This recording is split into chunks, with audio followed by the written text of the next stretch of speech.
नमस्कार दोस्तों, कहानी आज ऐसे शख्स की जिन्होंने राष्ट्रपति से लेकर प्रधानमंत्री बनने तक का सफ़र किया और अंत हुआ फांसी के तख्त पर। किसी भी देश में प्रधानमंत्री और राष्ट्रपति का ओहदा बाकी सभी ओहदों से बड़ा होता है। फांसी तो दूर, उन पर कोई भी इल्ज़ाम लगाने से पहले आदमी 100 बार सोचता है। लेकिन पाकिस्तान में एक ऐसा प्रधानमंत्री हुआ जिसे फांसी पर लटका दिया गया। आपको जानकर हैरानी होगी कि ऐसा शख्स पाकिस्तान का प्रधानमंत्री बनने से पहले वहां का राष्ट्रपति भी रह चुका था। पाकिस्तान के इस पूर्व राष्ट्रपति और प्रधानमंत्री का नाम है जुल्फ़िकार अली भुट्टो। पूर्व प्रधानमंत्री जुल्फ़िकार अली भुट्टो फांसी के तख्त पर खड़े थे। जेलर घड़ी की सुइयों पर नजर टिकाए था। 2:04 हुए, 5 मिनट शुरू हो चुका था। जेलर ने इशारा किया। जल्लाद भुट्टो के करीब कान में जाकर कुछ फुसफुसाया और फिर लीवर खींच दिया। 1961 में लाहौर शहर का एक रीडेवलपमेंट होना था। एक जेल जो बड़ी पुरानी थी अब शहर के बीचों बीच हो गई थी। सरकार बहादुर ने तय किया कि जेल को गिरा दिया जाएगा।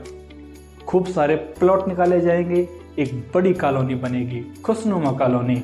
हिंदी में कहें तो प्रसन्नचित, यानी उर्दू में कहें तो शादनाम। तो जेल ढाकर सादनाम कॉलोनी बनाई गई। इस जेल की एक खासियत बड़ी मशहूर थी।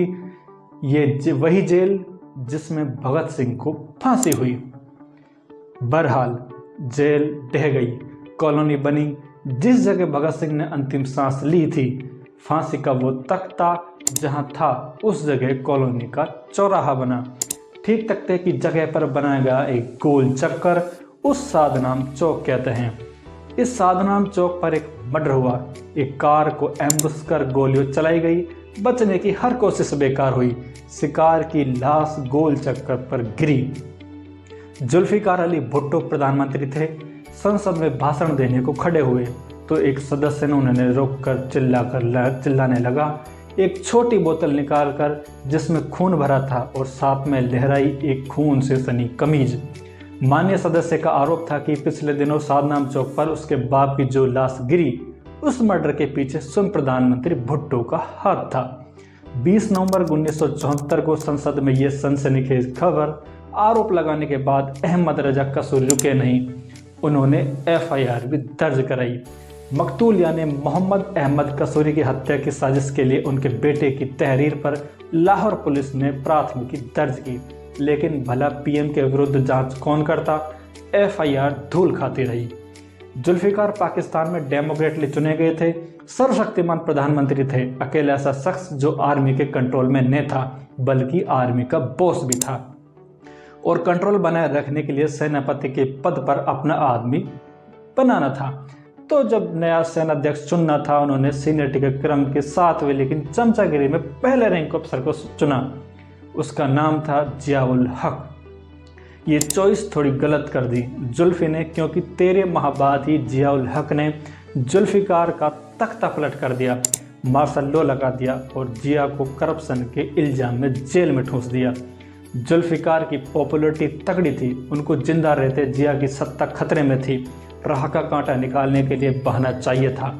बहाना मिला, वो धूल खाती FIR। ये कोई नहीं जानता कि आरोप में सच्चाई कितनी थी, लेकिन चटपट जांच आगे बढ़ाई गई और फिर पूर्व प्रधानमंत्री को दोषी पाकर सजाए मौत दी गई।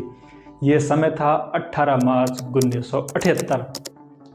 3 अप्रैल की शाम को 4 अधिकारियों की एक टीम पाकिस्तान के इतिहास में एक अध्याय को समाप्त करने के लिए रावलपिंडी की जेल में दाखिल हुई। फांसी के दिए जाने के एक दिन पहले 3 अप्रैल की शाम 6:05 जेल के अधिकारी, मजिस्ट्रेट और डॉक्टर ने भुट्टो को बताया कि सुप्रीम कोर्ट में उनकी फांसी की सजा के खिलाफ अपील रद्द हो गई। जेल अधीक्षक Yar Mohammad, magistrate Bashir Ahmed, jail doctor Sagir Hussain साहब और सुरक्षा बटालियन कमांडर और सुरक्षा अधिकारी लेफ्टिनेंट कर्नल रफीउद्दीन सभी अदालत के आदेशों का पालना करने के लिए पहुंचे थे। जैसा कि कर्नल रफीउद्दीन ने अपनी पुस्तक भुट्टो के आखिरी 323 दिन में बताया, जेल अधीक्षक एक गवाह के साथ शाम 6:30 बजे भुट्टो से उनकी कोठरी में मिलने गए। उन्होंने भुट्टो को फर्श पर पड़ा हुआ पाया। उन्होंने अपना ध्यान आकर्षित करने के लिए पहले भुट्टो का नाम पुकारा और फिर फांसी का आदेश पड़ा। जेल अधीक्षक की बात सुनने के बाद भुट्टो ने कहा, जिन्हें फांसी की सूचना 24 घंटे पहले दी जानी चाहिए थी, लेकिन ऐसा नहीं किया गया। 4 अप्रैल 1979 को सुबह 2:05 पर जेलर ने इशारा किया। जल्लाद ने लीवर खींच दिया। जुल्फिकार का शरीर जमीन से 5 फीट ऊपर झूल गया।